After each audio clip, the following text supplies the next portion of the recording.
साली पूरी घरवाली। लालच किस हद तक आदमी पर हावी होता है, आइए देखते हैं। देख राधा, तुझे घर का सारा काम आता है, ये अच्छी बात है, लेकिन हमें यह नहीं पता था कि तू पढ़ी लिखी कम है और तेरी छोटी बहन की तो सरकारी नौकरी भी लग गई है। कैसी बात कर रही है माँ जी? सारी बात करके ही तो पापा ने शादी की थी। अब जब छोटी की सरकारी नौकरी लग गई है तो आप लोग ऐसी बात कर रहे हैं। ज्यादा बकवास मत करियो। हम लोगों को पता होता कि तेरी छोटी बहन की सरकारी नौकरी लगने वाली है तो तुझसे तो कभी शादी ना करवाते अपने होनहार बेटे की। अरे तो मुझ में क्या कमी है? वैसे भी आप लोगों ने तो उस वक्त कहा था कि आप लोगों को घरेलू लड़की चाहिए, तभी पति महेश आ जाता है।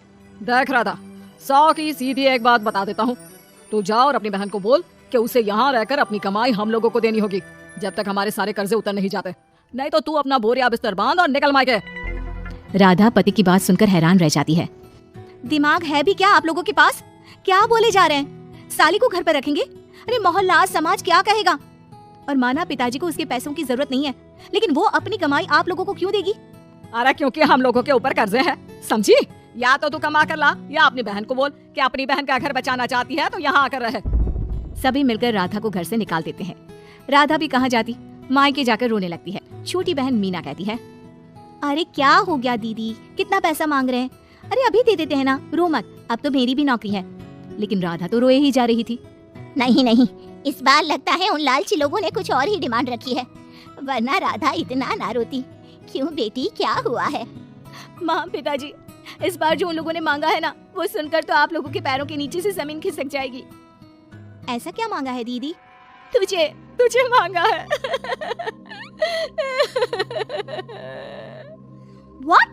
What nonsense? दीदी क्या बोल रही हो, समझ रही हो? हाँ, मेरी सास ये बोलकर भेजी है कि या तो मीना अपनी सारी कमाई उन लोगों को तब तक दे जब तक उन लोगों के कर्जे खत्म नहीं हो जाते, या फिर मैं मायके में जाकर रहूं यहाँ। क्या मजाक बना रखा है, ऐसा होता है क्या कहीं? अरे शादी की है, कोई आलू टमाटर थोड़ी है कि अदला बदली कर लो। छोटी बहन शांत होती है। माँ पिता बड़ी को समझा रहे होते हैं और वो रोए ही जा रही थी। तभी छोटी बोलती है, पापा मैं दीदी के साथ जाऊंगी। क्या पागल है क्या? अरे दुनिया क्या बोलेगी? माँ वो लोग सिर्फ मेरे पैसे चाहते हैं ना। अरे वो लोग यहाँ से भी ले सकते थे छोटी, फिर वहाँ क्यों बुला रहे हैं तुझे? माँ वो कह रहे थे कि हमें पता होता कि छोटी की सरकारी नौकरी लग जाएगी तो उसी से करवा देते उनके होनहार बेटे की शादी। हाँ, और मैं जैसे उस लपड़गंजू से शादी कर लेती। लपड़गंजू? अगर वो लपड़गंजू है तो मेरी शादी क्यों करवा दी? मैं नहीं जाने वाली वापस। अरे क्योंकि तू बेवकूफ है, तुझे जवाब देना नहीं आता। चल मेरे साथ। उन लोगों को लगता है ना साली पूरी घरवाली, तो अब देखिए साली का जलवा।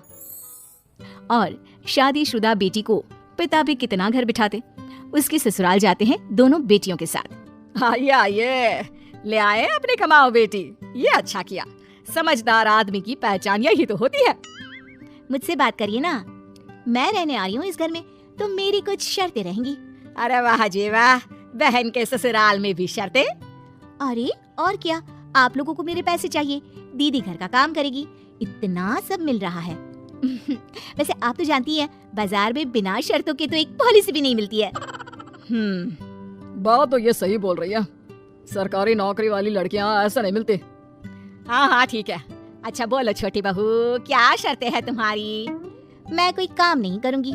कैसी बात कर रही हो छोटी बहू, तुम नौकरी करोगी, अरे लाखों कमाओगी कि घर का काम करोगी? घर के कामों के लिए है ना ये बड़ी।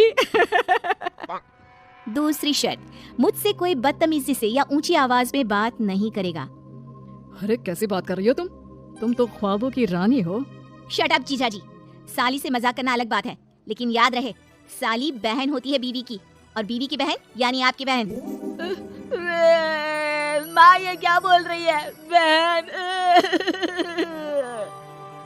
अरे ना बेटा, मैं हूँ ना, बात करती हूँ ना, रो मत बच्चा, रो मत।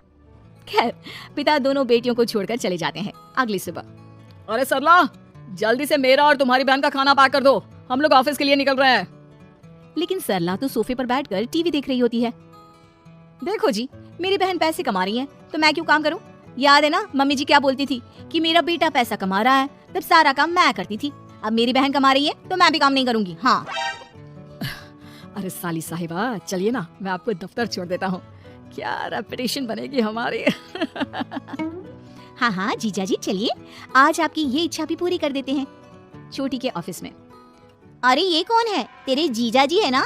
ये कैसे तुझे छोड़ने आ गए? अरे वो अब ना मेरे पास ही रहती है। सभी एक दूसरे की तरफ देखने लग जाते हैं। हाँ वो क्या है ना, दीदी तो पता है घरेलू महिला है, जीजा जी के कर्जे ज्यादा हैं और पढ़े लिखे इतने हैं नहीं कि कुछ अच्छी कमाई कर पाए, तो मेरी कमाई रखते हैं। बस जैसे ही इन लोगों का कर्जा खत्म हो जाएगा मैं अपने घर चली जाऊंगी। पास खड़े जीजा जी का मुंह बन जाता है। घर आकर, छोटी तुम ये क्या बकवास कर रही थी? ये सबको बताने की क्या जरूरत थी?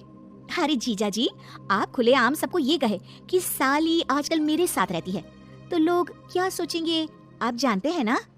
अरे उससे कुछ मत बोलना बेटा, चल मेरे साथ, तुझे ना बाजार का डोसा खिलाती हूँ। चल चल चल। हाँ दीदी तैयार हो जाओ, डोसा खिला रही हैं आंटी जी। तीनों जा रही होती है कि पास मोहल्ले की कुछ औरतें वहाँ पर जमा रहती है। अरे लाजो बहन, बहू की बहन यहीं रह रही है क्या? हाँ हाँ, इसे भी रख लिया है। अब आप तो जानती ही हैं कि हम लोगों का दिल कितना बड़ा है।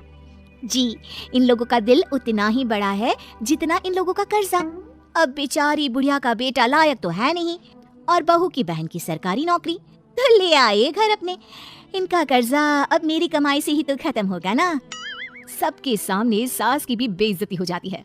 घर आकर सास और बेटा दोनों चोटी पर बरस पड़ते हैं। बस, मैंने कहा था मुझ पर कोई नहीं चिल्लाएगा, मैं जा रही हूँ अब। अरे लेकिन, अरे जाने देना माँ, मुझे एक बात समझ में आ गई है। अगर हमें खुद पर विश्वास हो तो अपनी समस्याओं को हम खुद सुलझा सकते हैं, फिर हमें किसी की जरूरत नहीं है।